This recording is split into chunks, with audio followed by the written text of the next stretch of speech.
The moment I knew something was seriously wrong was when I looked at my phone and saw 153 missed calls from Madison. It was 4:23 a.m. I was sitting alone in my truck, parked near an empty construction site on the edge of town, engine still warm from the night before. My hands were shaking, not from fear, not from guilt, from the adrenaline of what I'd just seen. Troy, the guy my wife was cheating with, was just dragged out of his car by rescue crews. What was left of the car, anyway? His bright red Dodge Charger had been flattened by a bulldozer. In the middle of nowhere. No intersections. No road signs. Just dust, dirt, and 100 yards of tire tracks leading straight into the wreckage. And I knew one thing. That wasn't an accident. Let me back up. Just 2 days ago, I was a normal guy. A boring guy, maybe. Mason Carter, 34, IT manager, homeowner, husband of 5 years. Thought I had a decent life. Maybe too quiet. Maybe too routine, but steady, solid. Then Madison dropped a bomb. She wanted me to sell the house. Not because we were in trouble. No, because she wanted to move her new boyfriend in. Yeah, you read that right. She looked me dead in the eye and said, "You've got a week. I want Troy living here by next weekend." I should have lost it right then. Instead, I smiled and said the dumbest, most dangerous thing I've ever said in my life. "Just try, and you'll see what happens." I don't think she realized I'm in it. So when I came home that night and found moving boxes on the porch, my clothes and trash bags, and Troy drinking beer in my kitchen, I didn't shout. I didn't cry. I just walked out, without a word, and started putting the pieces together. Now he's in the hospital. Or the morgue. I don't know yet. But I do know this. Madison's little fantasy just turned into a nightmare. And it's only getting started. Let me rewind just a little. After I walked out of the house that night, Troy smirking in my doorway, Madison acting like she just won the divorce lottery, I didn't go to a friend's place. I didn't even go to a hotel. I parked my truck 3 blocks away, killed the lights, and watched. I needed to know what I was dealing with. And if I was going to burn my life down, I wanted to know exactly who I was burning with it. That's when I saw the first red flag. Madison came outside with her phone pressed to her ear. She was pacing, talking low, checking the street. She wasn't calling her mom. She wasn't ordering takeout. She was talking to someone else. Someone she didn't want anyone to hear. And then she did something stupid. She bent down to check the mailbox, and when she stood back up, a second phone, a burner, slipped from her back pocket. She picked it up fast, looked around like she'd been caught, then shoved it back down her waistband and went inside. That was my first real clue. She had a second phone, a hidden one, and it wasn't for Candy Crush or discount coupons. Madison barely knew how to reset the Wi-Fi. That burner was for Troy. Or someone else. Maybe more than one someone. Now I knew there was more to this than just cheating. So I made a decision. I wasn't going to scream. I wasn't going to throw hands with Troy. I was going to play quiet, smart, and dangerous. Next day, I showed up at the house while they were gone. I still had a key. She hadn't changed the locks yet. Typical Madison. Loud threats, no follow-through. The house looked different already. She'd rearranged everything. My framed pictures? Off the walls. My books? Dumped into a box labeled garage sale. Even the coffee mugs were changed out. Hers now had Boss Babe printed on them. But the most insulting thing? She kept the bed. Our bed. I checked every room, every drawer, trying to find that second phone. And just when I was about to give up, I found it tucked inside a fake book labeled Self-Love for Modern Women. Real classy. The phone was unlocked. Rookie mistake. I scrolled through the messages and saw conversations not just with Troy, but 2 other guys. One of them was saving her number as Lana from yoga. The texts?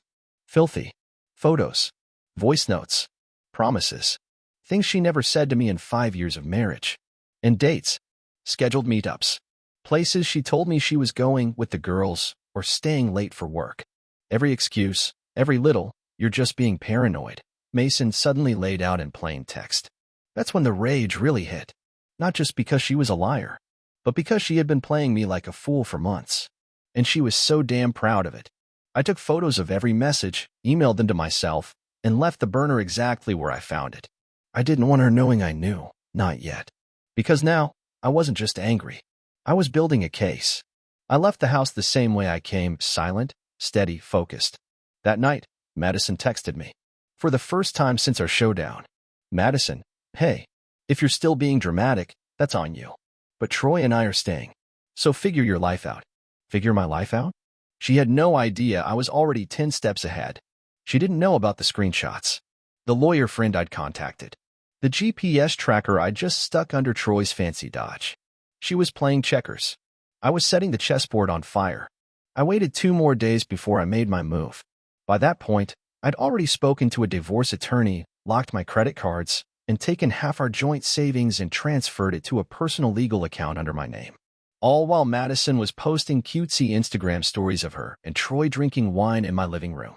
She thought I was some broken, whimpering husband sulking in a motel. Truth was, I was plotting every step like a sniper. Quiet, patient, calculated. But even I couldn't have predicted what she'd say when I showed up that night. It was 8:14 p.m. I rang the doorbell like a guest, even though it was still legally my home. Troy answered in a bathrobe. A freaking bathrobe. This guy was parading around in my life like it was a TikTok challenge. "What's up, loser?" He grinned. "Back to grab your Star Wars socks or whatever?" "Where's Madison?" I said. "She's in the kitchen. But if you're gonna cry again, maybe take it outside this time." I pushed past him before he finished. He didn't stop me. Not because he respected me, but because he didn't think I was a threat. He would soon learn how wrong he was. I found her at the kitchen island, eating avocado toast like she was on some kind of influencer detox. Bluetooth speaker playing SZA. Hair tied back. Wearing one of my old t-shirts, cut at the waist like some trashy DIY project. She looked up, totally calm. "Oh, Mason. Thought you were ghosting us." "I know about the burner phone," I said. No preamble. No warm-up. Just straight fire. Her face flickered, barely, but enough to confirm everything. "Oh, that." She actually smirked. "Yeah, I figured you'd find it eventually. Honestly, I kept it as a backup in case you got weird." Guess I was right. I pulled out my phone and tapped the screen. I backed up every message, every photo, every lie. "So go ahead, tell me again how Troy is your one and only." Madison rolled her eyes like I was the one being dramatic. "God, Mason, you're so obsessive. No wonder I had to look elsewhere. You suffocate people." That one line made something in me snap. I wasn't angry. I wasn't even shocked. I was done. "You were screwing 3 different guys while telling me you were at Pilates," I said coldly. "Don't act like this is my fault." She stood up and stepped closer, lowering her voice like she was still in control. "Listen, if you want a clean break, take it. File your little papers. Cry in your truck. But Troy and I are staying. I already talked to a realtor. The house is going up next month. You'll get your half. Don't worry." I couldn't believe the audacity. She didn't just cheat. She replaced me in my own life, and now she was trying to cash me out like some temporary roommate she was done with. And then, cherry on top, she leaned in, smiled, and said, "And by the way, you were never that good at making me feel anything. Troy? He makes me scream without even touching me." That was it. I didn't scream. Didn't hit anything. I just smiled and whispered, "You really think this is over?" I turned around, left the kitchen, and walked past Troy without a glance. I could feel their eyes on me as I stepped into the night. But they didn't follow. They had no idea what I was about to do next. And that was the beauty of it. Because from this point on, I stopped playing defense. It was time for them to feel small, used, powerless. Exactly the way they made me feel. The thing about betrayal? It doesn't break you, not if you use it right. It builds a new version of you, sharper, meaner, colder. The guy Madison married? He died the moment she invited her side piece into my house. The man that came after? He came to destroy her from the inside out. I didn't sleep that night. Not because I was heartbroken. I was high on planning. There's something dangerous about knowing everything and letting the other person think they're winning. Madison and Troy thought I was crawling through emotional rubble while they popped champagne in my kitchen. Meanwhile, I was building a bomb. Step 1 was easy, my friend Zach, a licensed PI and former military. He owed me. I called in the favor. I want every move tracked. Where they go. Who they meet. I want their phone records, too. I want to know if she's screwing anyone else. And I want proof, all of it. Zach didn't even blink. "Give me 72 hours. While he got to work, I moved on to step 2. I contacted the HOA. The Homeowners Association might sound boring, but when you know how to play it, it's a deadly tool. I filed a complaint against myself, against the property for unauthorized subleasing. Madison had let Troy move in without the legal co-owner's consent. They were now in violation of the HOA bylaws. Strike 1. Then came the utility accounts. Every bill, electric, gas, water, trash was in my name. So I shut them down. Not all at once. No, that would be too kind. I started with the Wi-Fi, then the trash pickup, then the heating. It was winter. Let the house freeze. By day 3, Madison texted me again. Madison, why is there no internet? Me, guess the guy who pays for everything left. Enjoy your power couple life. She didn't respond, but I knew the cracks were forming. Troy wasn't built for discomfort. He was built for hookups and free beer. Not for dealing with no hot water and a freezing girlfriend who spent more time on her phone than talking to him. Zach sent me a file the next morning. GPS logs, photos, audio recordings. Turns out, Troy had a second girl on the side. Blonde, early 20s. Met her at the gym. He was sneaking out midday while Madison was working from home. Talk about poetic justice. The cherry on top? Madison's texts to the other 2 guys hadn't stopped. She was still running her little side circus even with Troy in the house. One guy sent her $400 for groceries after she told him I kicked her out. Another sent her a voice note at 1:12 a.m. whispering, "You're the best thing that ever happened to me." She was playing all of them like poker chips, until I stacked the deck against her. Now, I had everything. Proof of her cheating. Violation of HOA rules. Troy's cheating. Her lying to multiple men for money. I had screenshots, surveillance, even audio of her mocking me and calling me the backup plan in case things went south with Troy. Oh, and step 3? I had a friend in real estate call her anonymously and offer to buy the house, cash, above market rate, but only if both homeowners signed. She fell for it. Bit hard. Messaged me that night like I was still her little lapdog. Madison, hey, maybe we don't need to fight so much. We could both walk away with good money. I didn't answer. She was desperate. She didn't know the storm was just beginning. By the end of the week, the house was a war zone. Not because I showed up swinging, no. I didn't even go near the place. I let the pressure build from the inside. Let them fight each other while I pulled strings from a distance. And boy, did they turn on each other fast. Zach's last update hit my inbox like a gift-wrapped nuke. Audio footage of Troy losing it on Madison. The guy who walked around in robes, drinking my whiskey like he was on vacation. He snapped. I didn't sign up for this sh*T, Maddie. You said you were done with that loser. And now you're texting other dudes? Who the hell is Ryan? Madison, always calm when she's in control, fired back like venom. Don't talk to me about lying. You've been sneaking off to bang that CrossFit Barbie and coming back smelling like cheap perfume. That was all I needed. I sent the audio to myself, clipped it, and saved it for court. Then I leaked it, anonymously, to one of Madison's little sugar texting side pieces. The one who sent her $400. He went full FBI and started messaging her nonstop, threatening to expose everything. Said he wanted his money back. Said he was going to show her messages to her parents. Said he'd come to the house. And he did. I got the notification from Zach's GPS tracker that some dude showed up at the house at 11:47 p.m. pounding on the front door. Yelling. Neighbors called security. Police were involved. And I was watching the entire thing unfold from my hotel suite, glass of bourbon in hand. The next morning, Madison's Instagram went dark. Her phone, according to Zach, was turned off for 12 hours. She was in hiding. The fire had officially started burning through the walls. But I wasn't done yet. Monday morning, I walked into the courthouse and filed for divorce. With everything. The burner phone evidence, the GPS logs, audio clips, HOA violations, her fraudulent use of joint funds to buy crap for her boy toy. The lawyer smiled like he was watching a soap opera play out in real time. You're going to walk out of this clean, he said. And if she fights it, we'll bury her. That night, I sent Madison a message. Cold, plain, and final. Me, divorce filed. All evidence submitted. I suggest you check your email before trying to sell the house again. She didn't reply. But Troy did. From a new number. Troy, you think you're smart? Huh? You're gonna regret this. I just texted back. I already regret shaking your hand. Apparently, Troy was now locked out of his own apartment. Turns out he broke his lease when he moved in with Madison. And when the utilities in my house got cut again, yep, I pulled the plug a second time for unpaid transfer fees. He had no heat, no water, and no patience. By Thursday, he was gone. Left her. Took his clothes. Trashed the guest bathroom on the way out. Classy to the end. And Madison? Oh, she finally reached out.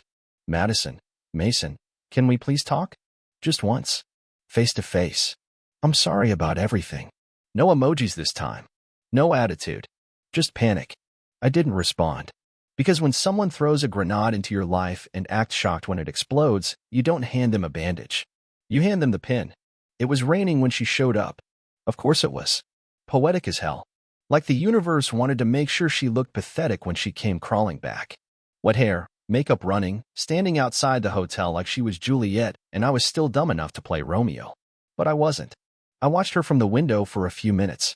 She looked up, scanning the windows, phone clutched in one hand, hoodie up like she was trying to hide from herself. She wasn't even wearing shoes, just slippers. That told me everything. She didn't plan this. She was desperate. She buzzed the front desk. I picked up the phone. She says she's your wife, the receptionist said. Tell her to wait in the lobby. I'll come down when I'm ready. I made her sit there for 20 minutes. Then I walked down calm, composed, cleaner than she'd ever seen me. New jacket. Shaved. No bags under my eyes. I made sure she saw that I looked better without her. She stood up fast, eyes glassy. Mason. I held up a hand. Lobby only. 5 minutes. Talk. She opened her mouth and nothing came out at first. Then she did that thing she always did when caught, tilted her head and twisted the story like she was the victim. I messed up, she said quietly. I was in a dark place. You weren't there emotionally, and I didn't know how to tell you. I laughed. Couldn't help it. You cheated on me with 3 guys and tried to sell our house behind my back. That's not a dark place, Madison. That's being a trash human. Her face cracked. I didn't mean for it to go that far with Troy. He made me feel alive. And then it got complicated. I didn't know how to stop. You didn't want to stop. She hesitated. That silence was everything. She knew it. I knew it. And now she stood there, shivering in hotel lobby lighting, trying to stitch together a life she set on fire. I want to fix it, she whispered. I've been thinking. Maybe we don't have to end it like this. I could go to therapy. You and I, we used to laugh so much. You were my best friend. Then why did you treat me like your enemy? I asked. She blinked. I read the messages, I said, stepping closer, voice low. Everyone. He's boring. He's soft. I fake it every time. You humiliated me, Madison. Not just behind closed doors publicly. You let that clown walk into my house like he owned it. Slept in my bed. Drank my liquor. You sent nudes to strangers while I was at work building the life you spit on. Tears started falling. Big, dramatic, probably real. But I didn't flinch. You're not sorry you did it, I said. You're sorry you got caught. You're sorry it didn't work out. She reached out to touch my hand. I stepped back. Do you love me? She asked, voice cracking. I did. And now? I don't even recognize you. Then I turned and walked away. She didn't follow. Didn't scream. Didn't beg. Just stood there, shoulders shaking like she finally realized something. She lost. Not just the house. Not just the divorce. She lost the one person who really loved her. And she handed him away for cheap thrills and a loser in gym shorts. I walked back up to my room, closed the door behind me, and smiled. It was over. But I wasn't done just yet. The courtroom wasn't dramatic. No music. No explosions. Just cold air, stiff suits, and the sound of Madison tapping her fake nails against the bench like she was bored. But I wasn't there to entertain her. I was there to end her reign. She walked in wearing a beige pantsuit like she was the injured party. Hair curled. Makeup flawless. The audacity of that woman, to walk into a courtroom she dragged us both into, still thinking she had a shot at walking out with the upper hand. My lawyer, slick, confident, calm, opened with the facts. No theatrics, just clean execution. Your Honor, we will be submitting the following into evidence: a secondary, undisclosed mobile phone used to coordinate extramarital relationships with not one, but 3 different individuals over a span of 6 months. We also have audio files, provided legally by a third-party investigator, revealing further deceit and financial manipulation by the respondent. Madison's lawyer tried to object. Something about privacy and emotional distress. Didn't matter. The judge waved him off like a fly. Then came the photos. Screenshots of her text with Troy and the other 2 guys.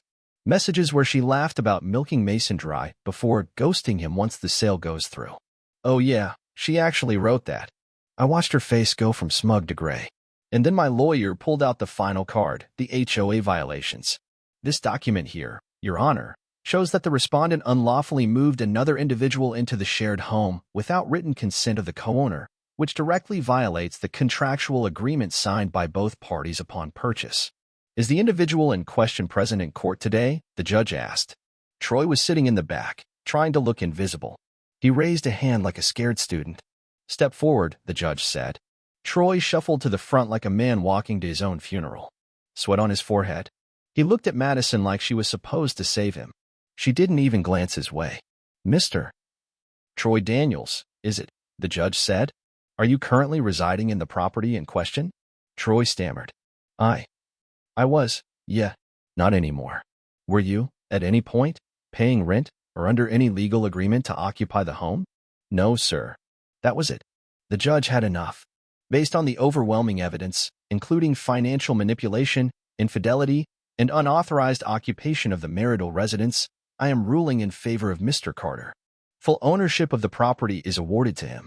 Furthermore, the respondent is to vacate the premises within 7 days, and she is not entitled to alimony or financial support of any kind due to gross misconduct. Boom. No screaming. No outbursts. Just the sound of Madison's soul leaving her body. She tried to speak, to salvage something. Your Honor, I made mistakes, but I was under emotional duress and The judge cut her off with a wave. Court is adjourned. I didn't even look at her as I walked out. Troy didn't follow her. He stayed sitting in the back row, head down like someone had finally pulled the curtain off his delusion. Outside the courtroom, Madison caught up to me. Her voice was hoarse. Mason, please. I don't have anywhere to go. I kept walking. I thought I had time, she said, grabbing my arm. I didn't think you'd actually. I turned, looked her dead in the eyes, and said, That's the problem, Madison. You never thought. You just used. Then I stepped into my car, shut the door, and drove away with the windows down and peace playing in the background. She wanted a game. She got played. It's been 3 months since the court slammed the door shut on Madison. 3 months since I walked back into my house, alone, and finally at peace. The first time I stepped inside after the ruling, it felt like walking into someone else's life. The air was different. The silence wasn't heavy anymore. It was clean, quiet in the kind of way that doesn't echo with betrayal. There were little reminders of her everywhere, lip gloss on the bathroom mirror, that fake plant she swore made the kitchen cozy, an old hoodie of mine she had chopped and worn like it belonged to her. I tossed it all in black bags and left them on the curb. She came by once. I didn't let her in. She stood on the sidewalk like she was waiting for the world to rewind. Her eyes were red, hair tangled. She wasn't the perfect Instagram version of herself anymore. She looked real. Raw. But it was too damn late for real. I cracked the door just wide enough for her to see my face. She didn't even try her old tricks this time. I'm not here to fight, she said softly. Good, I replied. She glanced down at the steps. I wanted to say I'm sorry. For everything. You didn't deserve it. Any of it. I didn't speak. She kept going. I thought I needed excitement. I thought I was missing something. But I was just running away from being a decent human being. You gave me everything, and I spit on it. She looked up. You probably hate me. I shook my head. No. Her eyes lit up just a little, like maybe she thought there was still a crack in the door. I don't hate you, I said, but I don't feel anything anymore. And that's worse. I shut the door. That was the last time I saw her. Now, I work out every morning. I make real breakfast. I go on long walks in the evening just because I can. And I sleep better than I have in years. I even started talking to someone new, a girl named Kara. Met her at a coffee shop. She didn't ask what I did for a living. She asked what I liked. First time in forever, I wasn't just someone's provider or safety net. She laughed like she meant it, looked me in the eye when I spoke, and didn't check her phone once. I'm taking it slow. No expectations. No pressure. But for the first time in a long time, I feel like a man, not some background character in someone else's fantasy. I look back now and see exactly where I went wrong. I tolerated too much. I mistook disrespect for mood swings. I called her selfishness, independence. I let red flags slide because I didn't want to be that husband, the paranoid one, the overreactor. But now I know, real love doesn't make you doubt yourself. So here's what I'd say to anyone in my shoes. If someone starts treating you like you're replaceable, make it easy for them to test that theory. Don't beg. Don't bargain. Don't break. Just disappear from their story and start writing your own. Madison thought she could blow up our life and still keep the pretty parts. She learned the hard way. You don't get to burn the bridge and still cross it later. No? I'm free. And that freedom tastes better than any revenge ever could.